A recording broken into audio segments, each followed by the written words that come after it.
नमस्कार, आप देख रहे हैं आज तक।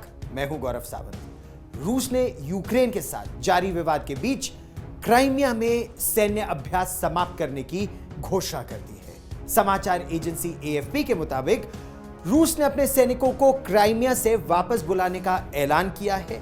कुछ सैनिक धीरे धीरे वापस आ भी रहे हैं। इससे पहले अगर आपको याद हो तो 15 फरवरी को भी कुछ ऐसी रिपोर्ट्स आई थी कि रूस ने यूक्रेन के पास तैनात कुछ सेनाओं को उनके ठिकाने पर वापस भेजने की बात की थी।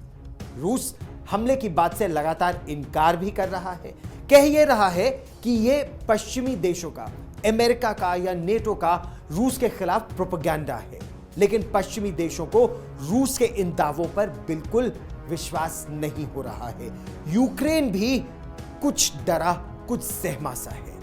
यूक्रेन को चिंता है कि रूस कहीं यूक्रेन पर हमला न कर दे, और यह बात अमेरिका के राष्ट्रपति जो बाइडेन एक बार नहीं कई बार कह चुके हैं। लेकिन दोनों देशों के बीच यानी रूस और यूक्रेन के बीच विवाद की वजह क्या है? रूस और यूक्रेन विवाद से जुड़े हर सवाल का जवाब हम आपको यहां आसानी से बताने का प्रयास करेंगे। सबसे पहले हम आपको बताते हैं कि रूस और यूक्रेन के बीच जो विवाद है उसकी असल वजह क्या है।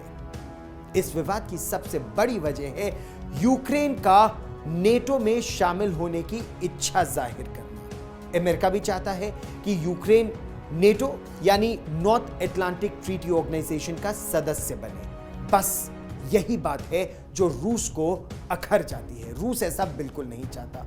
वो अमेरिका से सिर्फ आश्वासन ही नहीं बल्कि एक लीगल गारंटी चाहता है कि यूक्रेन कभी नेटो का सदस्य नहीं बनेगा। चलिए अब हम आपको बताते हैं कि ये नेटो आखिर है क्या। साल 1949 में अमेरिका, कनाडा, फ्रांस, ब्रिटेन और 8 अन्य यूरोपीय देशों ने मिलकर एक सैन्य गठबंधन किया था। इस सैन्य गठबंधन को ही नेटो यानी नॉर्थ अटलांटिक ट्रीटी ऑर्गेनाइजेशन कहा जाता है। इस गठबंधन में अब 30 देश शामिल हैं। एक संगठन के तौर पर नेटो एक सामूहिक सुरक्षा गठबंधन के रूप में काम करता है, जिसके सैन्य और राजनीतिक तरीकों से एक दूसरे सदस्य देशों की रक्षा में सहयोग किया जा सके। अगर संगठन के किसी भी मेंबर देश पर कोई बाहरी हमला होता है या हमले की बात होती है, अटैक होता है, तो फिर सभी नेटो सदस्य देश मिलकर उसका मुकाबला करते हैं। यूक्रेन क्यों नेटो में शामिल होना चाहता है? यूक्रेन शुरू से ही यह मानता है कि वो अपने दम पर कभी भी रूस का मुकाबला नहीं कर पाएगा, क्योंकि उसके पास ना तो रूस जैसी बड़ी सेना है और ना ही रूस की तरह अत्याधुनिक हथियार। साल 2014 में ऐसा हुआ जब रूस ने यूक्रेन के एक हिस्से को, जिसे क्राइमिया के नाम से जाना जाता है, उस पर एक तरह से अपना कब्जा जमा लिया और उसे रूस में मिला लिया। यूक्रेन को डर अब इस बात का है कि अगर समय रहते उसने जरूरी कदम नहीं उठाए तो रूस पूरी तरह से एक एक कर यूक्रेन के हिस्सों पर कब्जा कर लेगा। और यही वजह है कि यूक्रेन एक ऐसे शक्तिशाली सैन्य गठबंधन में शामिल होना चाहता है जो उसकी आजादी को सुरक्षित रख सके। प्रश्न यहां यह भी उठता है कि आखिर रूस को इससे दिक्कत क्या है? रूस के पड़ोसी देश जैसे एस्टोनिया हो या लैटविया हो, उन्हें पहले ही ये देश एक समय सोवियत संघ का हिस्सा थे। अब ये देश लैटविया ये अब नेटो के सदस्य देश बन गए हैं। तो रूस को अब चिंता इस बात की है कि अगर यूक्रेन भी नेटो का सदस्य बन जाता है तो रूस नेटो से घिर जाएगा या फिर दुश्मन ताकतें उसके घर के बहुत करीब आ जाएंगी, जिससे अमेरिका जैसे देश उस पर हावी हो सकते हैं। रूस की सुरक्षा को इससे खतरा हो सकता है। और रूस अच्छे से यह जानता है कि अगर यूक्रेन नेटो का सदस्य बन जाता है तो भविष्य में अगर वो उस पर हमला करता है तो नेटो समझौते के तहत बाकी 30 देश उसे अपने खिलाफ हमला मानेंगे।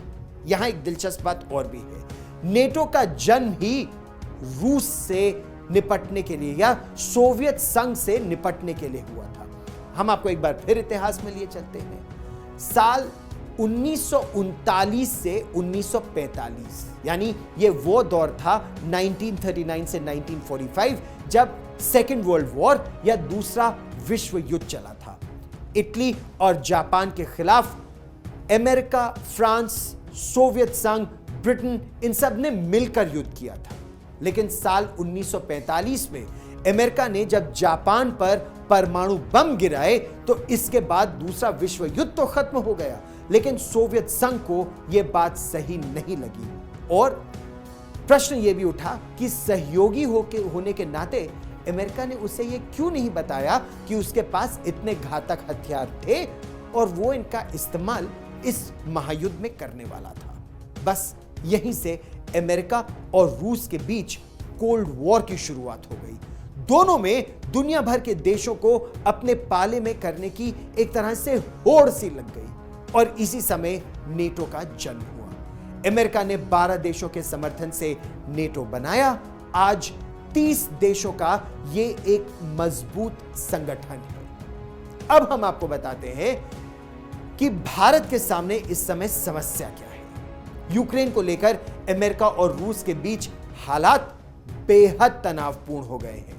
ऐसे में पूरी दुनिया यह जानना चाहती है कि अगर रूस और यूक्रेन के बीच युद्ध हुआ तो भारत किस तरफ होगा, क्योंकि यूक्रेन के नाम पर यह जंग दो सुपर पावर देश यानी अमेरिका और रूस के बीच होगी। भारत के लिए रूस और अमेरिका दोनों ही बेहद महत्वपूर्ण सामरिक मित्र हैं, स्ट्रैटेजिक पार्टनर्स हैं। रूस भारत का एक बहुत बड़ा डिफेंस पार्टनर है, स्ट्रैटेजिक पार्टनर है और भारत अभी भी अपने लगभग 55% हथियार रूस से ही खरीदता है।